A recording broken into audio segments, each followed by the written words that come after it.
মুহাম্মাদুর রাসূলুল্লাহ সাল্লাল্লাহু আলাইহি ওয়াসাল্লাম যিনি আমাদের জন্য সুপারিশ করবেন, সেই রাসূলের প্রতি লক্ষ কোটি দরুদ বর্ষিত হোক। সবাই বলি সাল্লাল্লাহু আলাইহি ওয়াসাল্লাম। অতঃপর সম্মানিত উপস্থিতি, ফিলিস্তিন সহ সমগ্র বিশ্বের মুসলিম মুসলমানকে আল্লাহ রাব্বুল আলামিন হেফাজত করুন। সবাই বলি আল্লাহুম্মা আমিন। আমার গ্রাম সহ, আমার পার্শ্ববর্তী এলাকা সহ, আমার রাজশাহী জেলা সহ তথা আমার সমস্ত বাংলাদেশে কি আওয়ামী লীগ, কি বিএনপি, কি জামাত, সর্বদলীয় গোটা বাংলাদেশের সর্বস্তরের মুসলমানকে আল্লাহ রাব্বুল আলামিন হেফাজত করুন। সবাই বলি আল্লাহুম্মা আমিন। সম্মানিত উপস্থিতি, মহাগ্রন্থ আল কোরআনের একটি আয়াতকে আমি আপনাদের সামনে তেলাওয়াত করেছি এবং রাসূলুল্লাহ একটি হাদিসকে আপনাদের সামনে তেলাওয়াত করেছি। আল্লাহ রাব্বুল আলামিন আমাকে তৌফিক দান করলে এখান থেকে কিছু কথা এবং আমাদের সার্বিক সমাজ ব্যবস্থা নিয়ে কিছু কথা বলার চেষ্টা করব। ওমা তৌফিক ইল্লা বিল্লাহ। সম্মানিত উপস্থিতি, আজকে দেখেন আপনার আমার জন্য কত খুশির একটি দিন। সামাজিক কাজ, পারিবারিক কাজ, সমস্ত কাজকর্ম ফেলে সর্বস্তরের এই গ্রামের প্রত্যেকটি মুসলমান নর নারী, দু একজন হয়তো মেয়ে মানুষ বাদ দিয়ে প্রত্যেকে আজকে আমরা ঈদুল আজহার সালাতে এখানে হাজির হয়েছি। আমাদের একটাই উদ্দেশ্য, আল্লাহ রাব্বুল আলামিনের সন্তুষ্টি অর্জন। সম্মানিত উপস্থিতি, আমরা যে কুরবানিটি আজকে দিব, এই কুরবানির মূল শব্দ কুরব, একটি আরবি শব্দ। এই শব্দ থেকে কুরবানির শব্দটি এসেছে। এই কুরব শব্দটি অর্থ হচ্ছে নৈকট্য লাভ করা, কাছাকাছি যাওয়া, সামনাসামনি যাওয়া, নিকটবর্তী হওয়া। যারা হাদিস বিশারদ এবং যারা পবিত্র কোরআনকে তাফসীর করেছেন তারা লিখেছেন, কুরবানির মাধ্যম দিয়ে পৃথিবীর সমস্ত মুসলমানেরা আল্লাহ সুবহানাহু ওয়া তাআলার একেবারে কাছাকাছি চলে যান। এই জন্য এটিকে বলা হয়েছে কুরবানি। আল্লাহ রাব্বুল আলামিনের নৈকট্য, আল্লাহ রাব্বুল আলামিনের ভালোবাসা, আল্লাহ রাব্বুল আলামিনের প্রেম তার বান্দারা অর্জন করেন এই পবিত্র কুরবানির মাধ্যমে। এজন্য এটিকে বলা হয়েছে কুরবানি। অন্য একটি অর্থে এটাকে বলা হয়েছে ত্যাগ, তিতিক্ষা। নিজের পশুটাকে নিজের ভিতরে লুকিয়ে থাকা প্রত্যেকটা মানুষের মধ্যেই, আমি মসজিদে আলোচনা করেছিলাম যে আত্মার 3টি স্টেপ রয়েছে। এই যে আমাদের মধ্যে নাফসে আম্মারা যে খারাপ আত্মাটি রয়েছে, এই খারাপ আত্মাটিকে নিজের মনের পশুত্বটাকে কুরবানি করার মাধ্যমে আজকে আল্লাহ রাব্বুল আলামিনের আমরা নৈকট্য অর্জন করব। এটি হচ্ছে আমাদের মূল উদ্দেশ্য। শুধুমাত্র পশুটাকে আল্লাহ সুবহানাহু ওয়া তাআলাকে খুশি করার জন্য জবাই করব, কুরবানি করব, এটি মূল কথা নয়। নিজের ভিতরে লুকিয়ে থাকা পশুটাকে, নিজের ভিতরে লুকিয়ে থাকা খারাপ আত্মাটাকে, নিজের কলুষিত আত্মাটাকে আমরা কুরবানি করব আজকে ঈদুল আজহার এই সালাতের মাধ্যমে এবং পশুটাকে জবাই করার মাধ্যমে। এটি হচ্ছে আমাদের মূল বিষয়। সম্মানিত উপস্থিতি, কুরবানি যেহেতু আজকে ঈদুল আজহা, এই কুরবানির সম্বন্ধে দু একটি কথা বলে আমি অন্য বিষয়ে দু একটা কিছু কথা বলবো। এই যে কুরবানির শিক্ষাগুলো, পবিত্র কুরবানি থেকে আমরা যে 1 নম্বরে শিক্ষা অর্জন করি সেটি হচ্ছে আল্লাহ সুবহানাহু ওয়া তাআলার নৈকট্য লাভ করা। দেখেন সমাজের মানুষেরা, গ্রামের মানুষেরা, আমরা আজকে নিজের অত্যন্ত কষ্টে অর্জন করা কিছু টাকা দিয়ে আমাদের এই মঙ্গলপুর গ্রামে অনেক মানুষ রয়েছি যারা আমরা এই কুরবানির সময় ছাড়া, বাড়িতে বড় কোনো উপলক্ষ ছাড়া নিজের বাড়িতে 2 কেজি খাসির গোশত কখনো কিনে এসে খাইছি, এরকম মানুষের সংখ্যা খুব অল্প। ঠিক কিনা বলেন? এটা খুবই অল্প যে 2 কেজি কি 4 কেজি খাসির গোশত আছে কিনে এসে বাড়িতে মজা করে খাবো, এই সংখ্যাটা অল্প। কিন্তু আজকে দেখেন আমার গ্রামের কত মানুষ, তারা 10,000, 12,000, 15,000, 20-25,000 টাকা দিয়ে তারা খাসি ক্রয় করে তারা আজকে কুরবানি করবে। শুধু কুরবানি নয়, এই গোশতটাকে তিনটা ভাগ করে এক ভাগ তারা ফকির মিসকিনকে এত দামি গোশত তারপর তারা কিন্তু বিতরণ করে দিয়ে দিবে। কারণ তাদের উদ্দেশ্য শুধু গোশত খাওয়া নয়, তাদের উদ্দেশ্য আল্লাহ সুবহানাহু ওয়া তাআলার নৈকট্য লাভ করা। কারণ শুধু গোশত খাওয়াই যদি মূল উদ্দেশ্য হতো তাহলে 12,000 15,000 টাকা দিয়ে কমপক্ষে 12 কেজি বা 15 কেজি গোশত নিয়ে এসে পরিবার সহ ইচ্ছে মতো খাওয়া যেত। তা তো আমরা খাই না। বছরে একটা দিন আল্লাহ রব্বুল আলামিনের সন্তুষ্টি অর্জন করার জন্য আমরা অনেক টাকা, হাজার হাজার টাকা খরচ করে আমরা কুরবানির পশু ক্রয় করেছি এবং আমরা কুরবানি করব ইনশাআল্লাহ। এজন্য কুরবানির মূল উদ্দেশ্য হচ্ছে আল্লাহ সুবহানাহু ওয়া তাআলার নৈকট্য অর্জন করা, আল্লাহর কাছাকাছি যাওয়া। গতকাল হাটে আমরা গরু কিনলাম।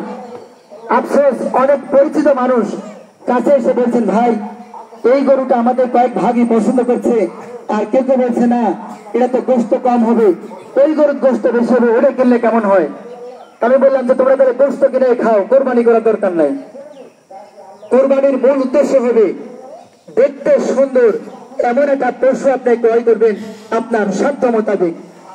যাদের ভিতরে এই ভুলগুলো রয়েছে, এই ভুলগুলোকে তারা একেবারে কবর দিয়ে দেন, আগামী থেকে নিয়ত করেন কুরবানির পশুর গোশত দেখে নয়, পশুর সৌন্দর্য দেখে আল্লাহ রাব্বুল আলামিনের কাছাকাছি যাওয়ার জন্য, আল্লাহ রাব্বুল আলামিনের নৈকট্য অর্জন করার জন্য আপনারা পশুটাকে কোরবানি করবেন। সম্মানিত উপস্থিতি, কোরবানির যে প্রধান উদ্দেশ্য আল্লাহ সুবহানাহু ওয়া তাআলাকে খুশি করে তার নৈকট্য অর্জন করা। আল্লাহ রাব্বুল আলামিন আপনাকে আমাকে এই তৌফিক দান করুন, সবাই বলি আল্লাহুম্মা আমিন। দ্বিতীয় নম্বরে কোরবানির যে শিক্ষাটি আমরা লাভ করি সেটি হচ্ছে লোভ, অহংকার, জিদ এগুলোকে দূরীভূত করে দিয়ে নিজের ভিতরে দানশীলতা বৃদ্ধি করা, নিজের দান করার প্রবণতা বৃদ্ধি করে দেওয়া। দেখেন, বছরের অন্যান্য কোন সময় আপনি আমি এত বেশি পরিমাণে দান করি না যেই পরিমাণে আজকে বা আপনি এবং আমি কোরবানির গোশত মানুষকে বিতরণ করব। যতই আপনার আমার বাড়িতে গোশত জমা হোক, কোনো কারণে গরু বা খাসি জবাই করা হোক, আপনি আমি কিন্তু এত বেশি পরিমাণ গোশত কখনোই কাউকে বিতরণ করব না এই পবিত্র ঈদুল আজহা ছাড়া। অর্থাৎ এই ঈদুল আজহা আপনাকে আমাকে নিজের হৃদয়টাকে একেবারে খোলাসা করে দান করার প্রবণতা বৃদ্ধি করে দেয় এই পবিত্র ঈদুল আজহা। এবং এই ঈদুল আজহা আপনাকে আমাকে ত্যাগের মহিমায় উদ্ভাসিত হওয়ার শিখায়। আপনি আমি এই ত্যাগের মহিমায় উদ্ভাসিত হয়ে পবিত্র ঈদুল আজহা থেকে শিক্ষা অর্জন করে নিজের ভিতরে জিদ, নিজের অহংকার, নিজের লোভগুলোকে আমরা আমাদের পশু কুরবানি করার সঙ্গে সঙ্গে আমরা এগুলোকে কুরবানি করে দিয়ে আমরা প্রকৃত মুসলমান হওয়ার চেষ্টা করব। সম্মানিত উপস্থিতি, আমাদের ঈদগার সম্মানিত সভাপতি পবিত্র কোরআনের একটি আয়াতের কিছু অংশ বলেছেন। আল্লাহ রাব্বুল আলামিন বলছেন, ইয়া আইয়ুহাল্লাযীনা আমানু। আল্লাহ রাব্বুল আলামিন ঈমানদারকে ডেকে বলছেন, ইয়া আইয়ুহাল্লাযীনা আমানু, আমানু অর্থাৎ হে ঈমানদারগণ তোমরা ঈমান আনয়ন করো। এই কথাটা সাধারণ মানুষ শুনলে মনে করবে এটি কেমন একটা মূর্খের মতো কথা হলো। হে ঈমানদারগণ তোমরা ঈমান আনো, তার মানে আমরা যারা নিজেকে ঈমানদার বলে দাবি করি, এই ঈমানদার গুলো যদি প্রকৃত পক্ষে ঈমানদার হতো আল্লাহ রাব্বুল আলামিন তাহলে ডেকে বলতেন না যে হে ঈমানদার তুমি ঈমান আনো। আল্লাহ কেন বলছেন? আল্লাহ বুঝতে পারছেন যারা ঈমানদার বলে দাবি করছে এই মানুষগুলো প্রকৃত পক্ষে তারা ঈমানদার নয়। এই জন্য বলছে ইয়া আইয়ুহাল্লাযীনা আমানু, আমানু হে ঈমানদারগণ তোমরা ঈমান আনো। তার মানে আমাদের ঈমান আনা হয় নাই। এই ঈমান যদি আনতে চাই তাহলে আমাদের ভিতরে আল্লাহ রাব্বুল আলামিন তার প্রিয় রাসূলের মাধ্যমে, রাসূল যে বারবার বলে গেছেন আসসালাত আসসালাত আসসালাত, 5 ওয়াক্ত সালাত আমাদেরকে সঠিকভাবে আদায় করতে হবে, রোজা রাখতে হবে, আমাদের সন্তানগুলোকে ইসলামের পথে পরিচালিত করতে হবে, সমাজ থেকে লোভ, হিংসা, অহংকার, জিদ এগুলোকে দুর্বৃত্ত করে দিয়ে একটা সুন্দর সমাজ, আমাদের রাসূল যেমন একটা সুন্দর সোনার সমাজের প্রত্যাশা করেছিলেন, এমন সুন্দর একটি সোনার সমাজের প্রত্যাশা করতে হবে আপনাকে আমাকে, এবং প্রতিষ্ঠা করতে হবে সেই মোতাবেক। সম্মানিত উপস্থিতি, আজকে আমাদের বড় আফসোস, বড় কষ্ট হয়, যেই সময়তে আমাদের বাপ-দাদারা আগে যখন রাস্তা দিয়ে হেঁটে যেত, তারা বাড়িতে এসে বলতো, কি করিস বাড়িতে? অমুকের বাড়ির পাশ দিয়ে আসলাম, জানলার ধার দিয়ে অমুকের সন্তানের পড়া শুনতে পেলাম, আর এখনো তুই পড়তে বসিস নি, পড়তে বস।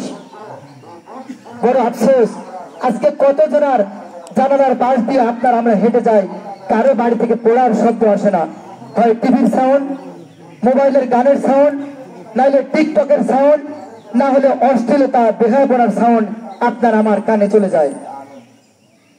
গত কয়েকদিন আগে একটা ছোট্ট ছেলে, এত বড় একটা ছেলে আমাদের গোপালপাড়া স্কুলে এসে হাজির। তাকে ঠিক মতো চিনতে পারি নাই, ও সালাম কালাম দিয়ে বলছে, স্যার আমি আপনার ছাত্র, আমি অমুক জায়গায় পড়াশোনা করেছিলাম। বাবা তোমাকে চিনতে পারছি না, তোমার নাম কি? বলছে আমার নাম নাজমুল। তো নাজমুল তুমি কি করো?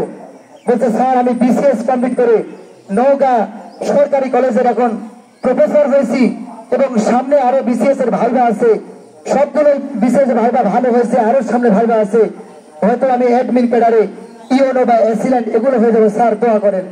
আশ্চর্য হয়ে গেলাম, ওর বাপ মারা গেছে ছোটবেলায়, মা অত্যন্ত দরিদ্র মানুষ, খুব কষ্টে মানুষ করেছেন। আশ্চর্য হয়ে গেলাম, এত ছোট্ট একটা ছেলে, এই ছেলে আজকে বিসিএস ক্যাডার হয়েছে, কিন্তু এই স্বপ্নগুলো আমরা দেখতে পারি না। কারণ আমাদের সন্তান যখনই 5-6-এ উঠে তখনই এত বড় বড় মোবাইল ফোন কিনে দিই। এত সুন্দর মোবাইল ফোন দিলে এই ছেলে কখনো পড়ার টেবিলে বসবে না। আপনার সন্তান, আপনার কলিজার টুকরা, ও যখন ভালো কিছু করবে আপনার জন্য কল্যাণ, আর আমার জন্য সম্মান। আমার গ্রামের সন্তান আজ বড় কিছু করেছে। আমার মঙ্গলপুর প্রাথমিক বিদ্যালয়ে একজন সহকারী শিক্ষক প্রয়োজন, গণগড় প্রাথমিক বিদ্যালয়ে 2 জন শিক্ষক প্রয়োজন, গোপালপাড়ায় 2 জন শিক্ষক প্রয়োজন, আশেপাশে কোথাও কোনো শিক্ষক নাই। কাকে দিবে? ওই হুসাইল খলসি আলিপুর থেকে যারা প্রাইমারিতে পাস করছে তারা ওই আলিপুর পছন্দ করে, তারা হুসাইল খলসি পছন্দ করে, একই বেতন, তারা তো আলিপুর থেকে এসে আমার মঙ্গলপুরে চাকরি করবে না। আমরা শিক্ষক পাচ্ছি না, কারণ কি? আপনার আমার সন্তান, আপনার আমার ভাই, আপনার আমার ভাতিজা, এরা একটু ভালো পড়াশোনা করলে এই চাকরিটিকে তারা শিক্ষক হবে, আরো বড় চাকরি করবে, কিন্তু সারাক্ষণ তারা এই মোবাইলে চালাবে, তাহলে পড়ার টেবিলে কখন বসবে? আপনার সন্তান মোবাইল ব্যবহার করুক, কিন্তু সীমাবদ্ধতা থাকুক। সন্তানকে ইসলাম শিখান, সন্তানকে কোরআন শিখান, তাকে বুঝান তোমাকে বড় কিছু করতে হবে, তোমাকে সমাজে অবদান রাখতে হবে, তোমাকে শিক্ষক হতে হবে, তোমাকে অ্যাসিস্ট্যান্ট হতে হবে, তোমাকে ডাক্তার হতে হবে, এগুলো সন্তানকে বুঝান। নইলে আজকের আমার সমাজের যে অবস্থা, এখানে নামাজ পড়ে গিয়ে অনেক বেহায়া ছেড়ে ফেলে, অনেক নির্লজ্জ মানুষেরা যাবে বিয়ে ধরাবে দোকানে যায়, নামাজ শেষ করে যে কিয়ামতের দিন আল্লাহ রাব্বুল আলামিন যে আপনার আমার মুখটাকে পবিত্র রেখেছেন, মাতৃগর্ভে আল্লাহ ইচ্ছা করলে মুখটাকে অপবিত্র করতে পারতেন, আজকে পবিত্র রেখেছেন আল্লাহর পবিত্র কালামকে উচ্চারণ করার জন্য, এই পবিত্র মুখে বিড়ি দেওয়ার জন্য নয়। আল্লাহ আপনার আমার সন্তানকে, আমাদের ভাতিজা, আমার চাচা, আমার ভাই, আমার গ্রামবাসী সবাইকে প্রকৃত ইমানদার হওয়ার তৌফিক দান করুন। সবাই বলে আল্লাহুম্মা আমিন। ঈদুল আজহার দিন খুতবা দীর্ঘায়িত করব না। প্রত্যেকটি কাতারে যারা আপনারা রয়েছেন, আমাদের কাউসার, আলামিন, আমাদের আব্দুর রাজ্জাক বাবাজি, যাদেরকে দায়িত্ব দিয়েছেন, একটু আপনারা যারা রয়েছেন, আমাদের ঈদগাতে অনেক খরচ হয়েছে, আমরা 5-7 মিনিট সময় নিব, আপনারা কাতার দিয়ে লোকজন যাবে সেখানে একটু বেশি পরিমাণ দান করবেন। ربنا آتنا في الدنيا حسنة وفي الآخرة حسنة وقنا عذاب النار ربنا ظلمنا أنفسنا وإن لم تغفر لنا وترحمنا لنكونن من الخاسرين ربنا العالمين। আজকে পবিত্র ঈদুল আজহার দিন, ঈদুল আজহার সালাত আদায়ের পর গুটি গত তোমার মুমিন বান্দাদেরকে সাথে নিয়ে তোমার শাহী দরবারে হাত তুলেছি। মাবুদ, মেহেরবানি করে আমাদের জীবনের সমস্ত গুনাহ খাতারে মাফ করে দাও ইয়া রাব্বুল আলামিন। আমাদের ঈদুল আজহার সালাতকে তুমি কবুল করে নাও মাবুদ রাব্বুল আলামিন। আমাদের যাদের পিতামাতা মাটির কবরে চলে গেছে, মেহেরবানি করে পিতামাতার কবরগুলোকে তুমি জান্নাতের টুকরা বানিয়ে দাও। যাদের পিতামাতা আজও বেঁচে আছে মাবুদ, দয়া করে পিতামাতাকে তোমার রহমতের কোলে লালন পালন করো ইয়া রাব্বুল আলামিন। আমাদের কলিজা টুকরা সন্তানগুলোকে তুমি হেফাজত করো রাব্বুল আলামিন। আমাদের সন্তানগুলোকে যেন আমরা মানুষের মতো মানুষ বানাতে পারি, এমন তৌফিক তুমি আমাদের দান করে দাও মাবুদ রাব্বুল আলামিন। তুমি তো মহাগ্রন্থ আল কোরআনে বিভিন্ন জায়গায় বলেছো, হে ঈমানদারগণ তোমরা ঈমান আনয়ন করো রাব্বুল আলামিন। যেভাবে ঈমান আনয়ন করলে প্রকৃত ঈমানদার হওয়া যায়, মেহেরবানি করে এমন ঈমানদার হওয়া তৌফিক তুমি আমাদের দান করে দাও মাবুদ রাব্বুল আলামিন। অত্যন্ত কষ্টে অর্জিত টাকা দিয়ে আমরা যারা কুরবানির পশু ক্রয় করেছি মাবুদ, মেহেরবানি করে আমাদের কুরবানিকে তুমি কবুল ও মঞ্জুর করে নাও মাবুদ রাব্বুল আলামিন। আমরা জানি না কিভাবে কুরবানি করলে তুমি কবুল করবে, তবুও তোমার সন্তুষ্টি অর্জনের জন্য আমরা পশু ক্রয় করেছি মাবুদ, কুরবানি করব আমরা রাব্বুল আলামিন।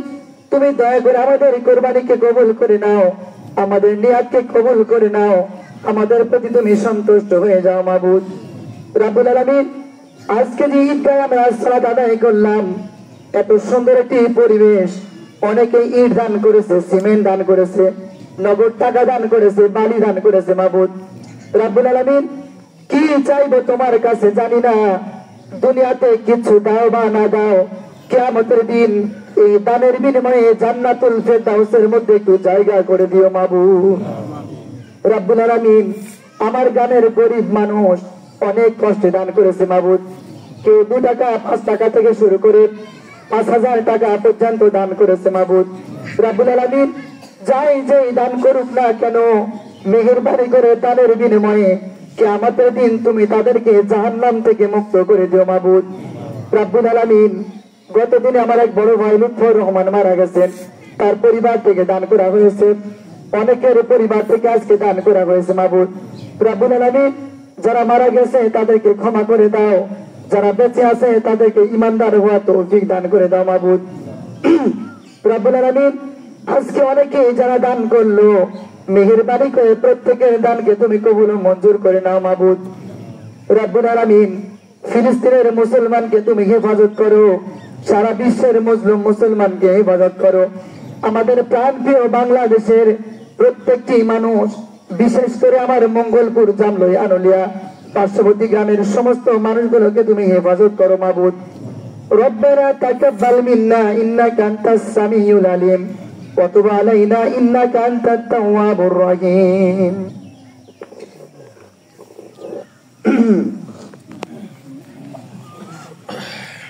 আল্লাহু আকবার।